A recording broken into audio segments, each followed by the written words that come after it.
if somebody wants to play chef, then by all means. Where does that begin and where does that end? So what company do you work for? Brexit for us. And it's really, you know, so when, you know, we talk about. So that we keep so that bit. There will be small independent people who make it when we do that, but also commercial value. However, if you're somewhat cynical, and I could be slightly cynical, in 2002 the timber prices were rock bottom in the UK.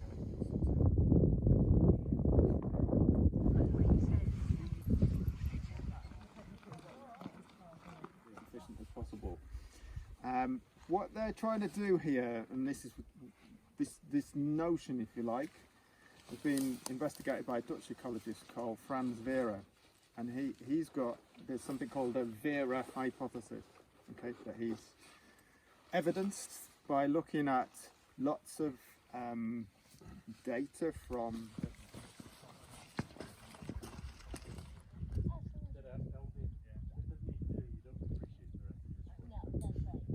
Yeah. So this is This is sidewood, sidewalk. which And is, if we were to walk up there, would it be more trees, more or less like this? I don't know, we'd have to walk up there. Did you not walk up there before? I was thinking it might be more experiential. Well, okay. I think if you do, yeah. And I guess I have chosen this field trip. One is because you're interested in wild pedagogies, and the other is because it's 2 days rather than one, and you just wanted to be out and about. slightly ironic. Right.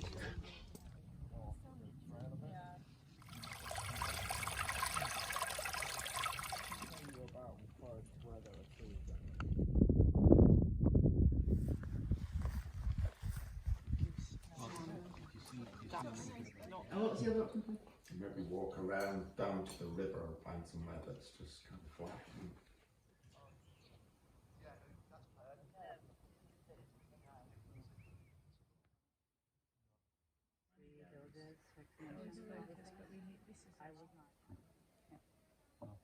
I know it's not great to introduce two things at once.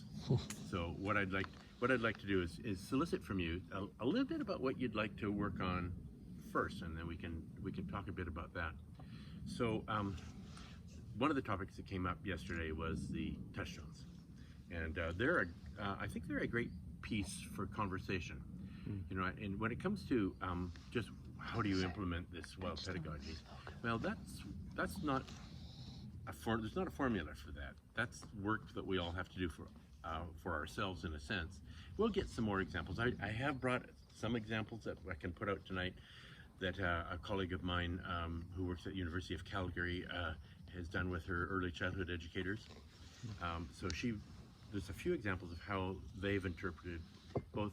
Some speak more about place-based education, others speak directly about wild pedagogies, but there's a few examples of what one group has done. There's precious few examples like this available. The idea has not been around for so very long, and we're all trying to figure out how we would implement this stuff in our own particular context. So the touchstones are a way in, and as I mentioned, I've got them summarized in just a few pages. They are a bit of a summary. There's a few things that are in the book that are kind of nice to supplement, but I've made about enough copies of this for about 1 to 2. So we could set up ourselves for that a little bit and talk about that. The other thing, though, is that I've been making it's partly just a practice for attentiveness or noticing, but it's also spun into a little bit of a research project for not this what we'll do. It's not part of the research project, but the orientation has become a research focus for me a little bit, and that's to make pictures with a pinhole camera as we go. So I've got a little portable darkroom here, and the camera is really pretty simple. I'll just haul it out. Bless you. That's all it is. A plywood box with a little brass plate and a little hole in it, and I have some old-fashioned film holders. You know, that when some of you there might not be enough of you old enough to really remember the days when a photographer would take class pictures, put a black cloth over his head, pull out the slide that protected the film. But those little film holders are the kind of thing that I have got. Now this is not like digital photography. You can't take hundreds of pictures. It's slow, and you have to be a little bit careful about how you do it. And that's another whole story. So I guess we've got morning, we've got afternoon, we've got evening, and we've got some time tomorrow. And so the biggest question. So I'm thinking we can take this stuff along if we want to. But I want to know what grabs you. What would you like to think about first? We can do what you'd like to talk about now a little bit. We won't stay here for long. We want to get walking, and then we can talk more while we're going. But these are the two kinds of activities. One that emerged from the conversation yesterday to talk specifically about touchstones, and then this thing that I brought along kind of out of the blue. So where do we want to go to start with? Part of our main school, we have Barrett.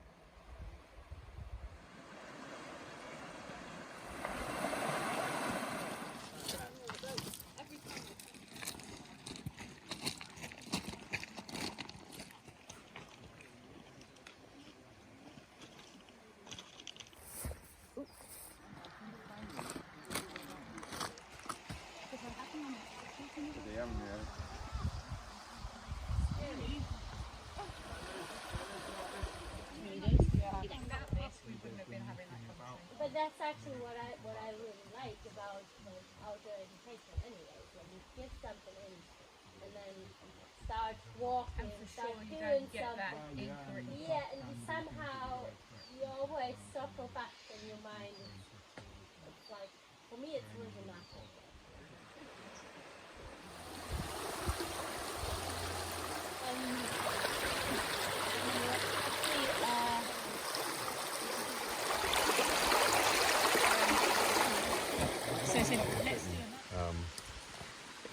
Many people that go into the outdoors. One of the first things I wanted when I started was a camera, and like many people, I took loads and loads of pictures on the various trips I did, and eventually I got to the point where I was getting kind of fed up with this camera. It was sometimes something would happen. I'd be more interested in finding where my camera was, and than I was in being present. And after a little while, I just got totally fed up, and I totally gave up even carrying a camera. And the next step was to try and find something that gave me an opportunity to be more attentive. And so I think I'd always carried, but I totally, for a while, totally devoted myself to journal making, carrying a journal, like Sonia was working away with where'd it go? Working away in a journal the other day, and so that was I'd rather have 3 or 4 nice sketches in a journal that I would carry with me, and then as I flipped through, I'd see those things every time, and those meant more to me than all the the photographs. So that was a phase. But I was introduced to pinhole photography at a workshop on one occasion, and first of all I was fascinated because it's a whole new take on photography, but it demanded more presence than certainly a single lens reflex camera. I stopped about the time that we moved from single lens reflex to digital. I pretty much stopped about then. But this was so much different that I found that it's been a nice kind of compromise. It's people, a lot of people have been interested in journal making in their schools, and some people aren't really that excited about it. Some people really like it, and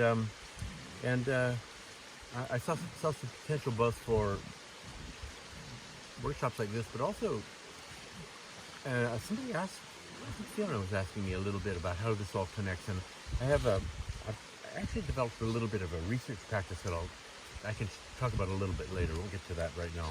Using pinhole, group-made pinhole pictures. So the great thing about these things is there's nothing great about them. There's no viewfinder. There's no light meter. There's just in your finger, it's the shutter. And so you have to be, and it takes a long time to make a picture. You just can't whip out your cell phone and snap off a half a dozen pictures just to get the right, make sure you've got the horizon right, you know. So they look different because there's no glass involved. There's just a tiny little hole in that brass plate. Because there's no glass involved, it gets a very different focus from an optical camera. It's a very soft focus. It almost looks fuzzy, but some people describe it as kind of a dreamy kind of look. So because there's no light meter, we have to sort of guess the time. And I've got some starting points for us because I've done it before, but generally I like to make a couple of pictures early, develop them. So basically we've got a dark room here. So we can develop them in the field and have a look and see. We can see if we're guessing our exposures more or less correctly. And it takes time. I like to encourage people if they want to make a photograph to, as we walk through, find something that's calling them. Find something. We're not just we can make a grand total of 8 pictures out here. So we're not shooting off 7 or 8 pictures with our phones at one scene. We can, in our time together, we can make a grand total of 8. We'll at least need to bracket the first one with 2 pictures of the same image with different exposure times. So as we're going, think of something that's calling you. It's a wide-angle camera, so the mountains way over there aren't going to work very well. So this is really for things that are fairly close. A little catch at the end to keep them from accidentally opening, and you open them like so, and inside of there, in these ones, I've got some. It's photographic paper, so you can use photographic paper as film, and it's amenable to fairly long exposure times and relatively easy developing out in the field. So there's a little piece at the end. The slider goes into that little piece and holds it shut, and it's light tight. Camera back like this, and you put your finger over the hole. You pull out the slider, and then try and make sure that the thing is absolutely still. So you might want to just support it with a couple of rocks, keep it still. Take your finger away, and then somebody will count the time. And these exposures will, if we were in the bright sun, it maybe be with 30 seconds. If we were in the forest, it might be 5 minutes. So that you can see that there's a little bit of guesswork. It's nice to have some fairly direct sun. It doesn't have to be bright sun, but it's nice to have at least some sun coming through the clouds, so it's not so you can still have enough light to have a shadow. That makes it not too long. So you cover it up at the end of your exposure time, shove this thing. Sometimes, I don't know why this, there you go, sometimes it's a little stiff. Then once it,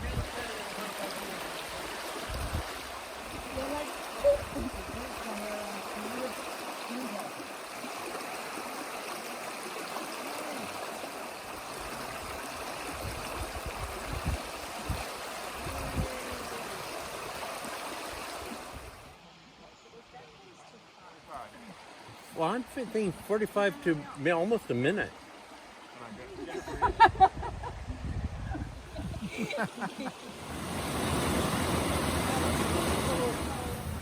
That is. I'm.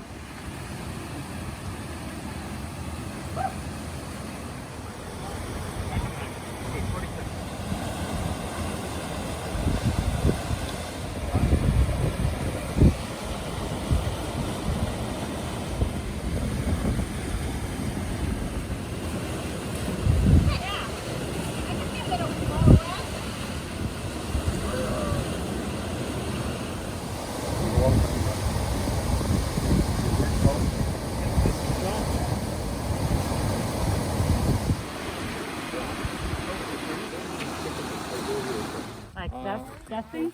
So we start at 8 or we start at 9. What's that? I see. Just more. Yeah, bonus coming this way. Just a little bit higher.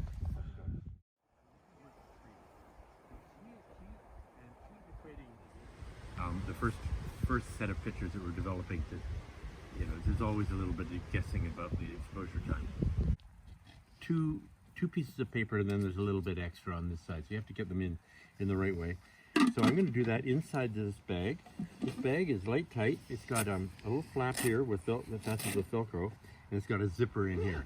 So by the time you fasten it all up, and there's two cuffs in here.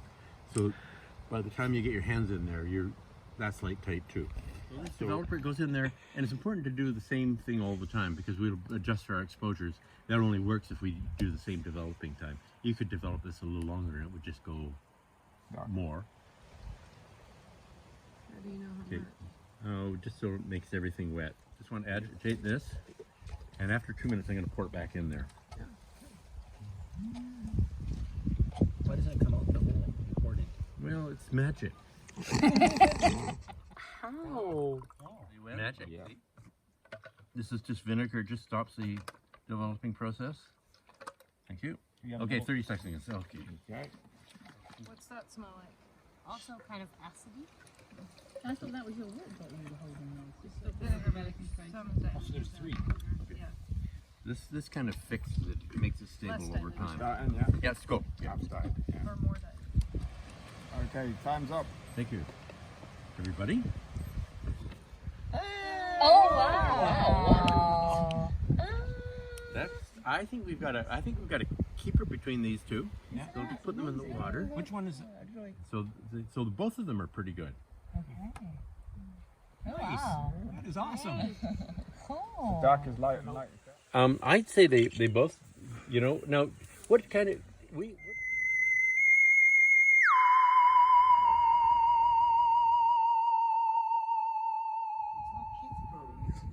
sounds like a pause.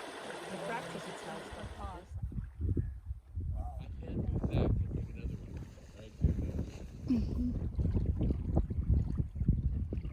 Hook themselves in a big knot up there.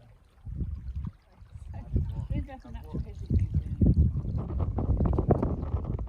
Better or worse?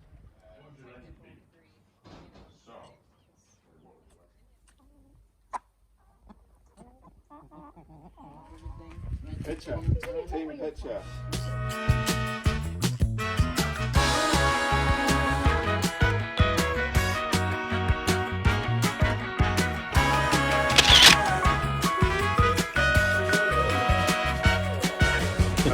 Are we good to go?